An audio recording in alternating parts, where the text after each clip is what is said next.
I like to make onion bacon smashburgers as my first cook after seasoning a brand new Blackstone griddle because I feel like it helps to set in the seasoning. Let's start by getting everything ready because once we get cooking, it goes real fast. So prepping is key here. For ground beef, I'm using 1 pound of 80-20 ground beef because I just like that fat ratio. But you don't have to use this if you prefer 90-10 or 70-30. Go ahead. This is just a personal preference of mine.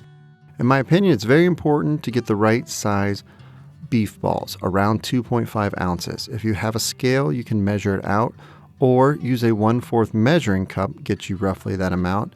Or if you bought exactly 1 pound of beef, my lazy man's way of doing this is cutting it into 6 equal parts, as close as you can get. Then I'll give each ball a few squeezes to form it. Don't overpack. We're not making your grandma's meatballs here. Just a few squeezes is fine. After that, I put them back in the white styrofoam and into the fridge until we're ready to go out to the griddle. I got a package of thick cut bacon. No real reason, just like the thick cut. And then 1 white onion, which I'll slice up. I take the ends off of the onion, peel it, then I go root to shoot, about as thin as I can with a knife. Give you a look at it from 2 different angles here.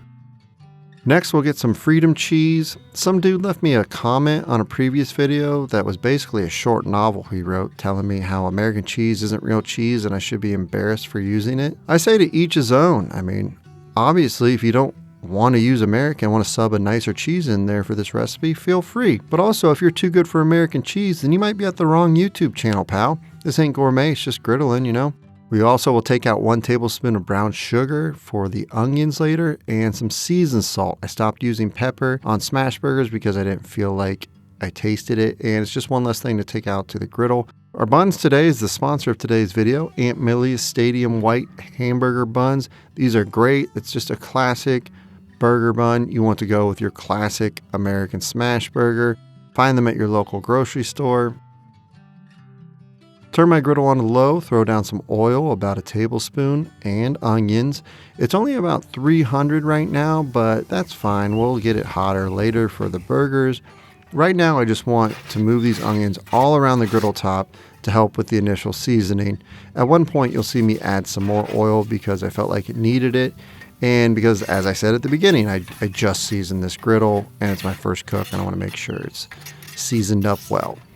After about 5 minutes of cooking the onions, we'll add God's gift to griddling, bacon.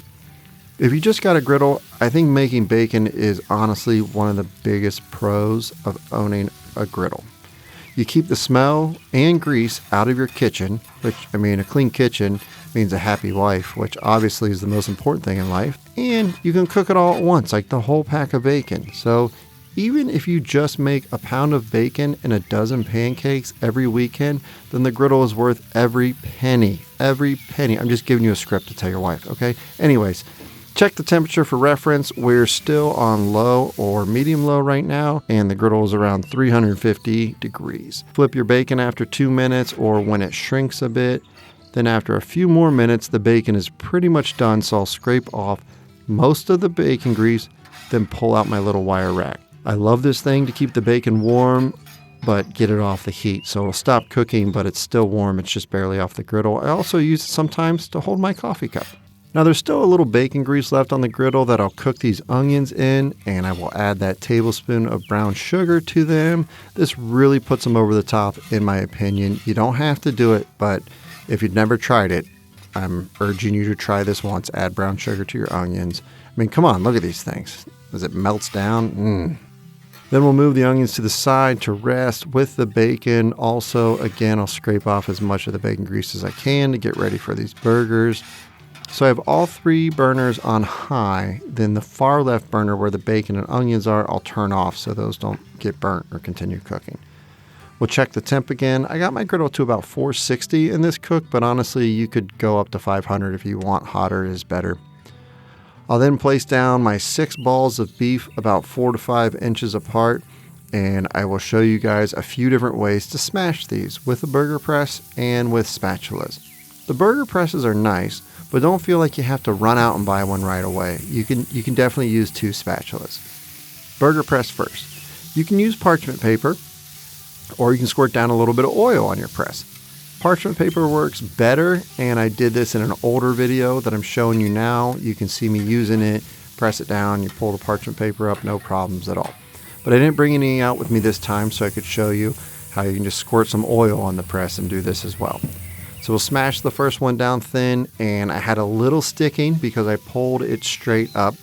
The next one, you'll see me slide it after I smash it off to the side, and it didn't stick at all.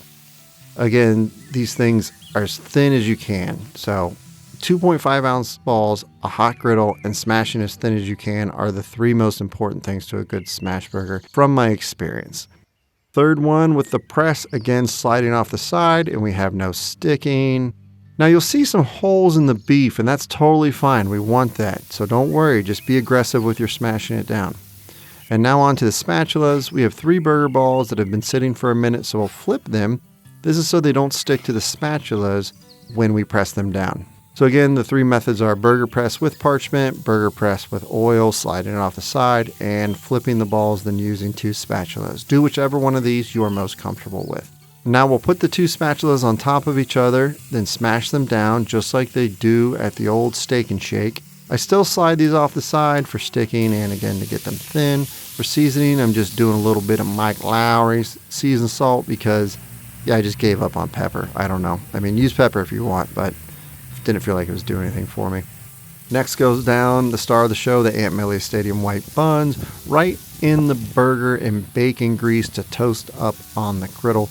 You can definitely butter these or use mayo to toast them up, which I've done multiple times, but for this beginner video, I'm just putting them straight on the grease to toast up on the griddle just to keep it simple for you. And we'll go ahead and start flipping. It's been about 2.5 minutes since I smashed that first burger. Any spatula should work, but it does help if you have one with a beveled edge. So, if you got that one, use it. I try to loosen up the whole burger before I flip so it doesn't break on me. You can see it real well on this one. I loosen up the left side, then the right side, then give her a little flip. Check out the buns. That one isn't quite there. Second one looks good, so we'll put it on top of the rack and the bacon. Nope, third one needs more time, a little more of that burger grease, and more time for the fourth one as well. Then we'll put cheese on 4 of them. The other 2 patties I'm actually saving for my 4-year-old son for later. He's not with us during this cook. He's at my parents' house, just getting all hopped up on candy and Capri Suns. There's absolutely no rules at Grandma and Grandpa's house. He just lives like a king. Anywho, 2 slices of bacon going on 2 of the patties, and that's a good looking full Blackstone right there. Man. Check the last buns, and they're looking good. One of them got a little cheese stuck on it. I'm not mad about that. Got my fancy white plate because I'm a classy gentleman who uses fake cheese like American, but nice plates like this one on your screen now. First burger with bacon on top. Then the second burger I'm putting on to contain or try to contain all that delicious bacon. Followed up with those onions, which I promise you a little bit of brown sugar goes a long way, and you'll be doing this every time from now on. And now, to really set this thing off, I added the nicest side dish I could find in my pantry, cheese balls. Cheese balls. Just to reiterate, if you're too good for a smash burger with cheese balls, this may not be the right channel for you. However, if you're a regular person who just got a Blackstone griddle, check out my beginner playlist, which is on your screen now. Thank you so much for watching. Have a good one and keep on griddling, friends.